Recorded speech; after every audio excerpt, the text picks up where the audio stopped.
बिस्मिल्लाहिर्रहमानिर्रहीम। अस्सलामुअलैकुम। मैं हूं मोहम्मद फ़हीम।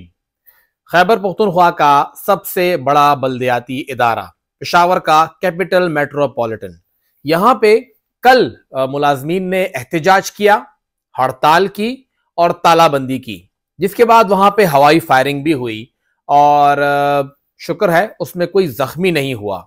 ये मामलात कहां से शुरू हुए, यहां तक कैसे पहुंचे, कौन कौन उसमें कहां पे क्या क्या किरदार अदा करता रहा और कौन इस सब के पीछे है, कैसे मामलात यहां तक पहुंचे हैं और क्या आगे मामलात सुधरने की कोई उम्मीद है या मामलात मजीद बिगड़ सकते हैं, उस पर आज बात करेंगे।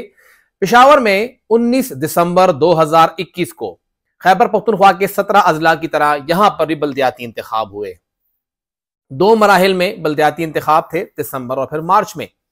और उस वक्त सूबे में वफाक में पाकिस्तान तहरीक इंसाफ की हुकूमत थी। एक बहुत बड़ा सरप्राइज मिला पाकिस्तान तहरीक इंसाफ को जब वो पेशावर की तमाम नशिस्तें हार गए। जो FR पेशावर, जो साबिक कबायली जिला इलाका था, तहसील बन गई पेशावर की, सिर्फ वो जीत सके, वो इंतहाई छोटा 11 नेबरहुड काउंसिल्स का वो इलाका था। पेशावर का मेन हब, जो सबसे बड़ा पेशावर का हल्का था, जो कि तकरीबन 22 लाख आबादी पर मुश्तमिल था, वो PTI हार गई। साथ ही वो जो बाकी तहसीलें थीं, चाहे वो मतरा की तहसील थी, चाहे वो शालम की तहसील थी, चाहे वो पिश्ताखरा की तहसील थी या वो चमकनी की तहसील थी, ये तमाम तहसीलें भी PTI पेशावर में हार गई। इन तमाम नशिस्तों के हारने के बाद बडबेर से भी वो हार गई थी। पाकिस्तान तहरीक इंसाफ को काफी हैरानगी हुई कि कैसे हम यहां से हार गए। हार तो गए, उन्होंने बल्दियाती जो कानून था उसमें तमाम इख्तियारात वापस ले लिए, क्योंकि नतीजा पेशावर से ज्यादा मुख्तलिफ नहीं था बाकी अजला का भी। गो के अगला मरहला PTI जीत चुकी थी, लेकिन इस पहले मरहले के धचके ने उसे काफी नुकसान पहुंचाया था। जुबैर अली साहब पेशावर के मेयर मुंतखब हुए, जमीयत उलमा इस्लाम से उनका ताल्लुक था। बडबेर, पिश्ताखरा, मतरा और पेशावर सिटी, ये तमाम, और साथ ही शालम भी, ये 5 तहसीलें JUI ने जीती, चमकनी ANP ने जीती, जो पूरा पेशावर था, और हसन खेल जो कि FR पेशावर था वो PTI के हिस्से में आया। PTI को ये चीज एक्सेप्टेबल नहीं थी और उस वक्त जितने मसाइल वो बल्दियाती नुमाइंदों के लिए पैदा कर सकते थे उन्होंने पैदा किए। बेसरोपा निजाम बन गया और सिर्फ नाम के मेयर और तहसील चेयरमैन आए। जुबैर अली के लिए उस वक्त काम करना इंतहाई मुश्किल था और वो काम कर भी नहीं रहे थे। जब इख्तियार था ही नहीं तो काम क्या करना, उन्होंने सिर्फ वो वक्त गुजारा, वो 1 साल उन्होंने गुजारा, जब अगले साल यानी दिसंबर के बाद, पहले तो हल्फबरदारी नहीं हो रही थी, जब हल्फबरदारी हुई तो 8 से 7 महीने उन्होंने गुजारे कि आराम से गुजर जाएं और फिर PTI की गवर्नमेंट चली गई। उस दौरान जब PTI की गवर्नमेंट थी तो मियां शफीक साहब, वो पेशावर के जो कैपिटल मेट्रोपॉलिटन है उसके यहाँ पे DG थे, जो यहाँ पे बेसिकली पहले सिटी डिस्ट्रिक्ट गवर्नमेंट थी, वो यहाँ पे DG थे। अभी जो हमारे DG कैपिटल मेट्रोपॉलिटन है वहीदुर रहमान साहब, ये उनके साथ assistant director local government Peshawar थे। अभी जो RMO है मियां अनीस साहब, वो उनके साथ टाउन 3 के TMO थे और इनकी अच्छी एक वर्किंग रिलेशनशिप भी थी। PTI के दौर में सब कुछ काम कर रहे थे और अफसरान का आपस में एक ताल्लुक भी होता है जब वो काम करते हैं। पेशावर के इसी बल्दियाती इदारों के अंदर 2 इनकी मुलाजमीन की तंजीमें थी और दोनों आमने सामने थी।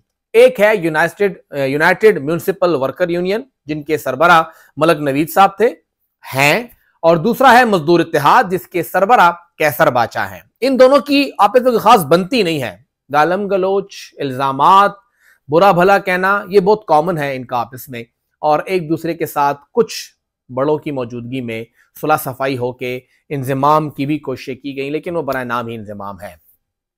वक्त बदला, दौर बदला और फिर बने गुलाम अली साहब, हमारे खैबर पख्तूनख्वा के गवर्नर भी थे और बेसिकली चीफ एग्जीक्यूटिव वही बने रहे। कंट्रोल सारा उनके पास था, गवर्नर राज इस सूबे में लग गया इफेक्टिवली। जुबैर अली साहब का दौर आया और ये तमाम बल्दियाती मुलाजमीन, तमाम बल्दियाती नुमाइंदे जुबैर अली साहब की जय जयकार करते नजर आए। जो कुछ जुबैर अली साहब चाहते थे वही होता था। उनके मर्जी के DG लगे, उनके मर्जी के डायरेक्टर ईस्ट वेस्ट तमाम, चाहे कोई भी अफसर होता था पेशावर में, वो उनकी मर्जी से लगता था और वो उनसे काम लेते थे। और जैसे कि बल्दियाती मुलाजमीन, बल्दियाती इदारों को फंड नहीं मिल रहे थे, उन्होंने अपने वालिद का ताल्लुक इस्तेमाल करते हुए अपने लिए अच्छे खासे फंड भी निकलवाए और काम किया। बल्दियाती फंड उनको नहीं मिला, बाकी जो फंड था वो आगे पीछे मिलता रहा, उन्होंने वो काम किए। फिर दौर बदला, निगरान हुकूमत गई और उसके बाद मौजूदा निगरान हुकूमत आई, जुबैर अली साहब पे एक और मुश्किल वक्त आया। और ये मुश्किल वक्त अब ऐसा है कि यहां पे अब झगड़े बढ़ते जा रहे हैं। सबसे पहले मौजूदा निगरान हुकूमत ने सेक्रेटरी बल्दियात दाऊद खान साहब को लगाया। दाऊद खान साहब पीटीआई के दौर में जो हायर एजुकेशन है उसके सेक्रेटरी थे और वो महमूद खान साहब के साथ इंतहाई करीबी हैं। इस हद तक करीबी हैं कि जब कामरान बंगश हायर एजुकेशन के मिनिस्टर थे तो कामरान बंगश सिर्फ नाम के ही मिनिस्टर थे, सारा कंट्रोल सेक्रेटरी के पास था और सेक्रेटरी डायरेक्टली रिपोर्ट करता था ऊपर महमूद खान साहब को। जो कुछ बुरा होता तो कामरान बंगश जिम्मेदार होता, जो अच्छा होता तो वो दाऊद साहब जिम्मेदार होते। वो कि दाऊद साहब के बारे में कहा जाता है कि वो बहुत ही नेशनलिस्ट रखते हैं, सोच रखते हैं और उनका ताल्लुक एएनपी से होना चाहिए था या शायद माजी में रहा है, लेकिन वो महमूद खान साहब के बड़े करीब थे। अब जब पोस्टिंग ट्रांसफर हो रही थी तो उन्हें लाके सेक्रेटरी बल्दियात लगाया गया और वो वाज़ेह है कि उन्हें यहां पे लगाने के पीछे महमूद खान साहब का इंतहाई अहम किरदार है।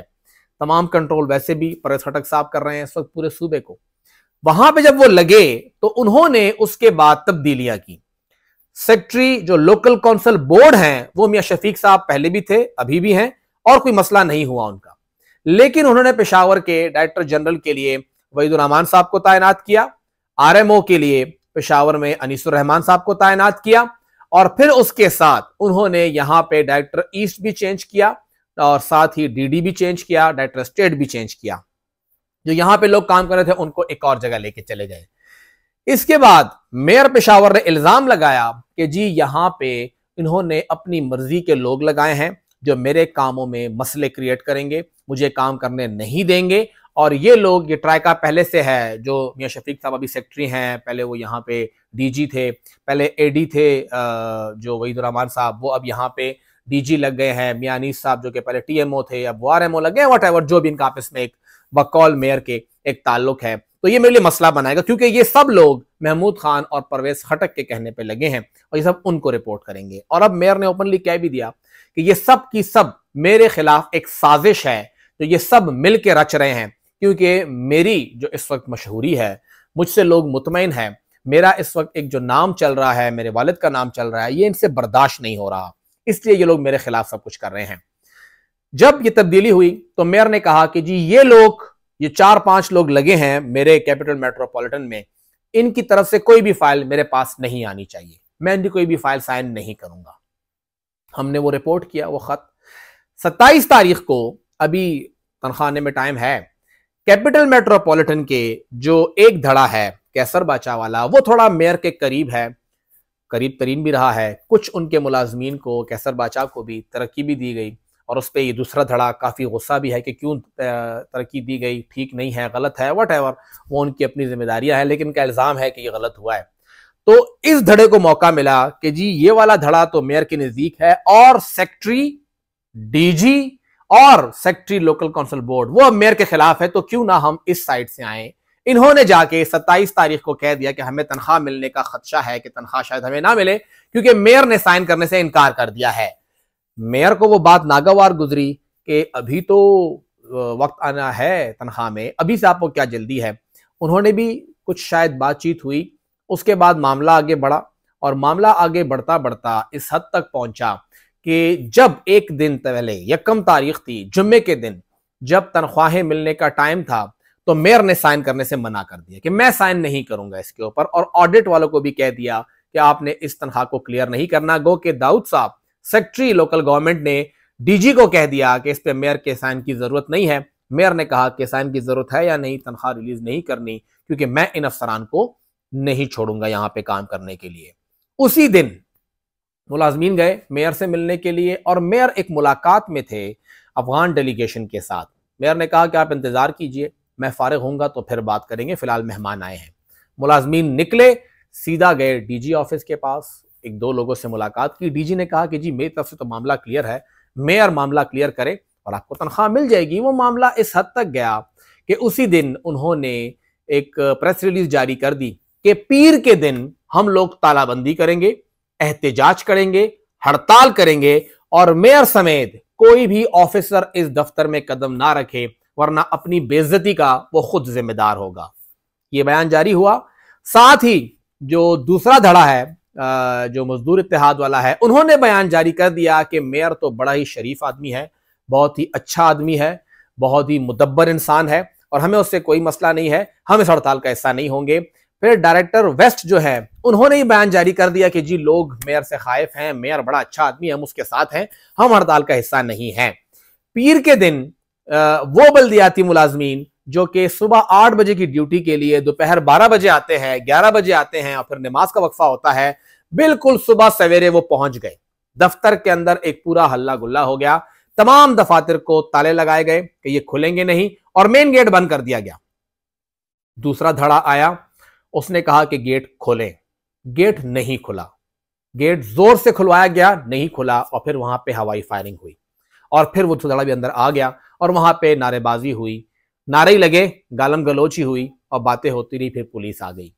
हैरानकुन तौर पे, अफसोसनाक तौर पे जो हमारे लोकल गवर्नमेंट के ऑफिसर्स हैं जो खुद को इस इदारे का सरबरा समझते हैं, बड़ा समझते हैं, ना वहां पे डीजी था, ना डायरेक्टर ईस्ट था, ना डायरेक्टर वेस्ट था, ना डिप्टी डायरेक्टर्स थे, सब के सब दफ्तर आने ही क्यों तैयार नहीं थे और गायब हो गए। इन मुलाजिमीन को कंट्रोल करने वाले वो लोग थे, वो सब के सब गायब हो गए, सब के सब छुप गए। ना जाने क्यों, ऐसा क्या खौफ था? ना तो वो खुल के बात कर सकते हैं और ना ही वो खुद को ओन कर सकते हैं। साथ के साथ सारे जाके शालीमार गार्डन में बैठ गए कि जी हम तो नहीं जाते, वहां तो हंगामा हो रहा है। तो हंगामा रोकेगा कौन? क्या सिर्फ तनख्वाहें लेने के लिए, 150% अलाउंस लेने के लिए अफसरान बैठे हैं? उस वक्त जो कुछ भी हुआ पुलिस ने कंट्रोल किया और दोनों धड़े अब ये कह रहे हैं कि जी मेयर, एक कहता है बड़ा अच्छा है, एक कहता है उसी सब कुछ किया, हम उसके खिलाफ प्रेस कॉन्फ्रेंस करेंगे और मेयर ने जो करप्शन की है वो सामने लेके आएंगे। मेयर की करप्शन की दास्तान एक तो यह है कि फंड्स में करप्शन तो शायद मेयर ने ना की हो, क्योंकि फंड्स आए ही नहीं है तो करप्शन कितनी होगी। जो M&R के ठेके लगते हैं उसका इल्जाम लग रहा है, तहकीकात हो जाए, मेयर तैयार है, वो कहे तहकीकात कर लें, लेकिन तहकीकात शफाफ कैसे होंगी, इसका जिम्मेदार कौन होगा? और दूसरी चीज ये है कि पोस्टिंग ट्रांसफर, तरक्कियां, बाकी सब कुछ जो हो रहा है, जब सब कुछ दफ्तर में हो रहा था तो अभी तक क्यों खामोशी थी? मेयर साहब कह रहे हैं मैंने सिर्फ ईंधन की मद में जो खर्च है वो 20 करोड़ से कम करके 6 करोड़ रुपए कर दिया है और मैं इजाफी अखराजात कम कर रहा हूं। 500 के करीब डब्बा मुलाजमीन जो थे ही नहीं, मैंने वो निकाले हैं, इसीलिए ये लोग मेरे खिलाफ हो गए हैं और इन्हें खौफ है मेरे इस वक्त लोगों के साथ लिंक होने का। लोग मेरे काम से खुश हैं, इसलिए मेरे खिलाफ ये सब कुछ हो रहा है। साथ ही देखा जाए तो मुलाजमीन की जो पुरानी जंग थी, कैसर बाचा और मलक नवीद साहब की, वो जंग उनको ईंधन मिला और उन्होंने यहां पर अपनी जंग निकाली और नुकसान पहुंचा तो पेशावर के शहरियों को।